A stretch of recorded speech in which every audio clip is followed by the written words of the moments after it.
Operation तिरंगा हे माझं मिशनच, माझं व्रत समजून घे। आजपर्यंत मी तुझी जी काही सेवा केली ती स्वीकार कर आणि इथून पुढे हे व्रत मला पूर्ण करता येणार नाही यासाठी मला माफ कर। कारण आता या घराबरोबर देशालाही सांभाळायचं ठरलंय। या देशातल्या प्रत्येक कुटुंबाची काळजी मी घेईन, त्यांचं रक्षण करायची जबाबदारी माझी, पण माझ्या या कुटुंबाची काळजी तू घेशील असा विश्वास ठेवून मग निघतील। मला माफ कर। माझ्या भारत मातेवर आलेलं हे संकट नष्ट केल्याशिवाय मी या घरात परत नाही येणार।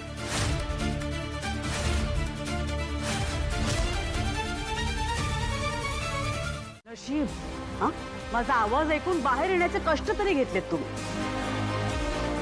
काय कुठे आहे बायको, कुठे आहे? सकाळचा नाश्ता सोड, चहा सुद्धा तयार नव्हता। एरवी सगळ्यांना वेळेचं महत्व, गांभीर्य सतत पटवून देत असते ना, आता काय झालं? कुठे आहे?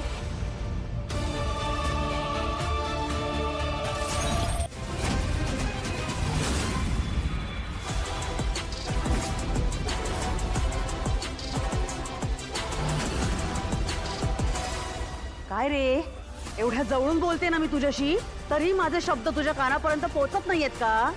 नाही, असं नाहीये काकू। येतंय येतंय, ऐकू येतंय म्हणजे मग दे ना उत्तर। काकू प्लीज शांतपणे विचारा हो त्याला। मी शांतू? हा अगं, या घरातली मोठी सून सकाळची कुठलीही कामं न करता निवांत बसलीये, तरी मी शांत व्हायचंय का? मी काय उभा आहेस असा? जा ना। बघितलं असा ठोंब्यासारखा उभा आहे। अरे केदार, काय काय झालं बा? काय झालंय? तिला बरं वाटत नाही का तारिणीला? उद्या आहे कुठे ती? अरे काय विचारतायत सगळे? सगळ्यांच्या प्रश्नाचं उत्तर दे। कुठे तारिणी, सांग। हा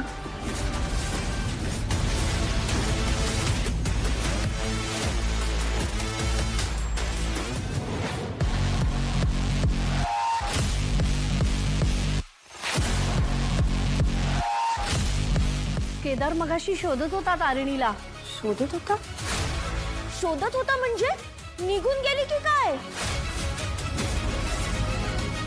अरे असं काही झालेलं नसेल, आणि ती कुठे गेली असती तर केदारला सांगून नसती का गेली ती? काय आपलं एक माणूस टॅलेंटेड नाहीये या घरामध्ये, एकालाही चेहरा वाचता येत नाही त्याचा। केवढा बोलका चेहरा आहे बघा त्याचा, चेहऱ्यावर लिहिलंय त्याच्या, तारिणी त्याला सोडून गेलीये न सांगता। तारिणी या घरातून निघून गेलीये। हो की नाही हेल्पर?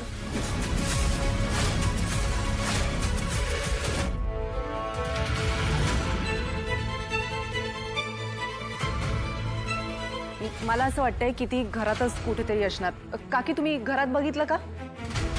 ती सकाळपासूनच नाहीये। केदारही मगाशी शोधत रूम कडे गेला होता। हे बघा, आपण विचार करतो ना तसं काही नसेल, तिचं काहीतरी महत्वाचं काम असेल म्हणून गेली असेल बाहेर ती। का रे केदार, अनाथाश्रमात तिचं काही महत्वाचं काम वगैरे होतं का? काय रे? केदार, तारिणी खरंच गेलीये?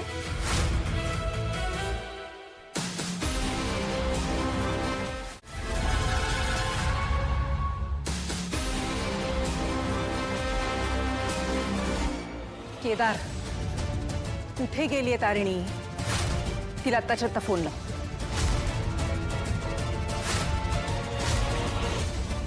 केदार, फोन लाव। अरे केदार, काय म्हणते कौशिकी? असं पुतळ्यासारखं उभा नको राहूस रे, लाव ना फोन, लाव तारिणीला। ए कौशिकी, अरे तूच लाव। आता तूच लाव फोन, तू काय ऐकणार? तू लाव फोन, लाव फोन।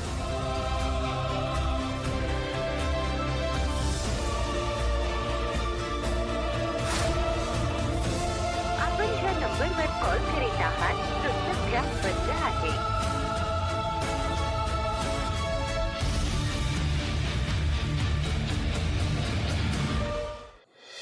स्विच ऑफ आहे। As expected.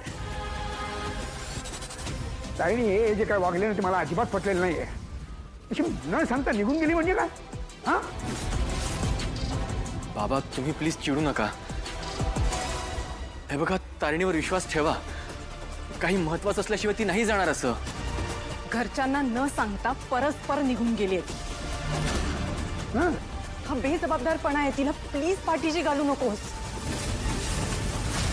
आणि या घरात असा बेजबाबदारपणा मी सहन करणार नाहीये. कळतंय? मला काय वाटतं, आपण सुतावरून स्वर्ग गाठतोय का? आपण बेलसरेंकडे फोन करून बघूया ना. ती कदाचित तिकडे गेली असेल. हा जो तारिणीने एक नवीन वकील तयार केला ना घरात, क्या बात आहे. तारिणीला माणसांना हिप्नोटाईज करायला जे जमतं ना ते मला शिकायचंय तिच्याकडून. पण त्यासाठी ती घरात हवी ना. गरजच नाहीये. काय करायचं आता? काकू, बेलसरेंकडे जायचं होतं तर ती सांगून जाऊ शकते ना. काही अर्जंट असेल म्हणून गेली असेल ना. हा? ठीक आहे, तुमची ही पण शंका मिटवून टाकूया. मी आत्ता फोन लावून विचारते मम्माला. वेट.